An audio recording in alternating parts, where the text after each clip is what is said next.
You are terrified of death. Not because you're weak, not because you're broken, because every single human being alive today carries a deep, ancient fear of dying, baked into their brain at the cellular level. We avoid it. We don't talk about it at dinner.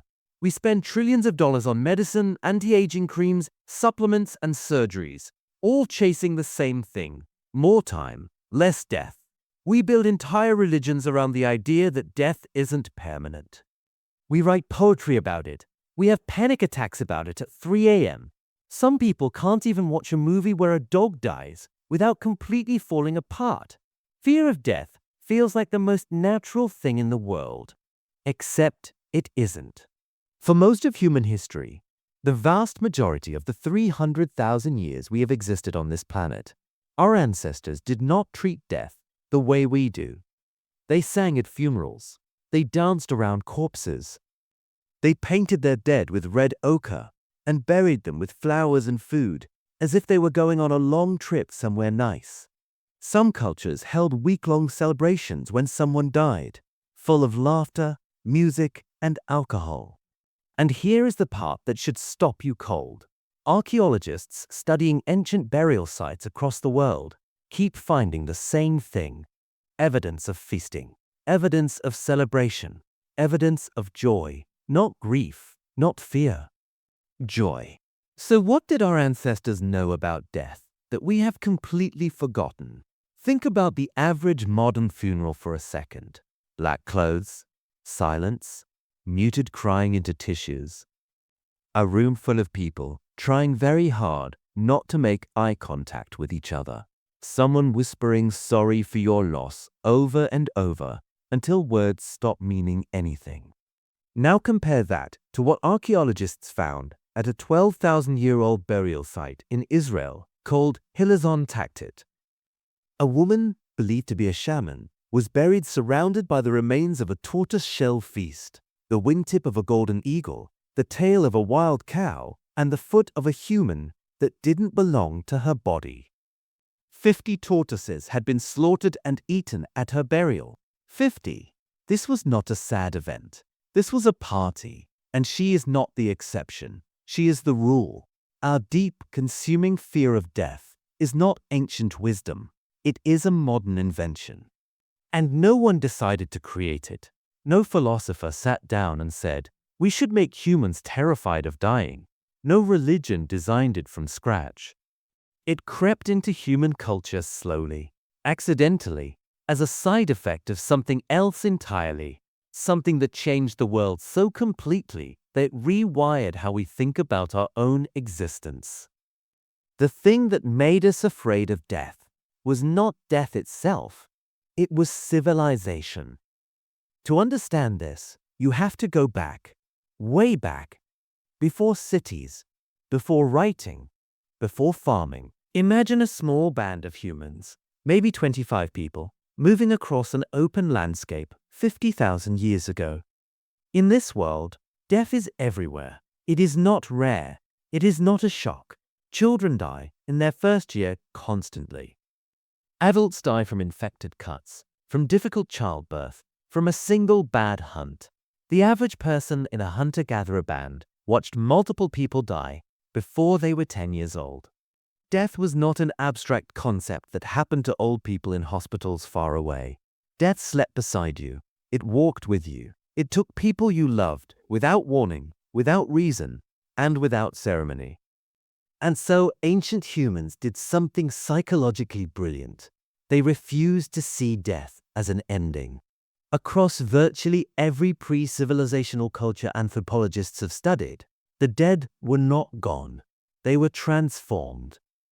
They became ancestors, protectors, members of a spirit world that existed just beside the living one, watching, guiding, sometimes meddling. Death was not a war, it was a door. This is why you buried your dead with food, because they would need it where they were going. This is why you buried them with tools, with weapons, with jewelry, not out of grief, out of genuine belief that the person was continuing a journey. You were packing their bag. And the celebration at a funeral? That was a send-off, a going-away party. Laughing at death was not denial, it was confidence. Ancient humans genuinely believed, at a cultural and spiritual level, so deep it was practically biological, that death was not the end of anything important. Then farming happened, and everything broke. Around 10,000 to 12,000 years ago, humans began farming, and farming changed our relationship with death in a way no one predicted and no one chose. Before farming, no one owned land. You moved. Resources belonged to everyone in the band. When you died, there was nothing to inherit, nothing to lose, no wealth that disappeared. Your death cost the group a person, but it didn't cost anyone a future. Farming introduced ownership. Suddenly, land had value, livestock had value. A good harvest represented months of survival, and when a farmer died, all of that, the land, the animals, the stored grain, had to go somewhere. For the first time in human history, death had financial consequences. Anthropologist Ernest Becker won the Pulitzer Prize in 1974 for a book called The Denial of Death, in which he argued that human civilization itself is largely built as a defense mechanism against the awareness of mortality. We build monuments, write books, have children, create empires, all as a way of feeling like some part of us will survive death. Because for the first time, we had things worth losing. The agricultural revolution didn't just change what we ate. It changed what we feared, and the fear has been growing ever since. Here is what that fear has done to us in the thousands of years since.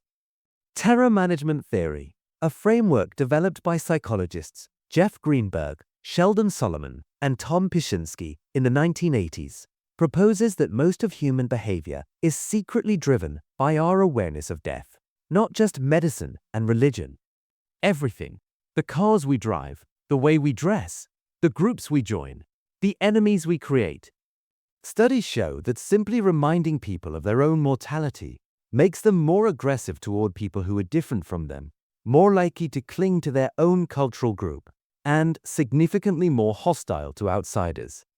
Wars, nationalism, in-group loyalty. Researchers have found death anxiety threaded through all of it.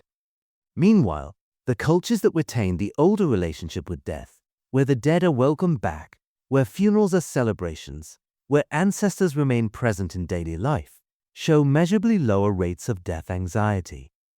In parts of Mexico, Indonesia, Ghana, and among many indigenous communities worldwide, death is still treated more like the ancient way, as a transition, as a continuation, as something worth celebrating. The Torajan people of Indonesia hold funerals that can last for weeks and cost the equivalent of years of income.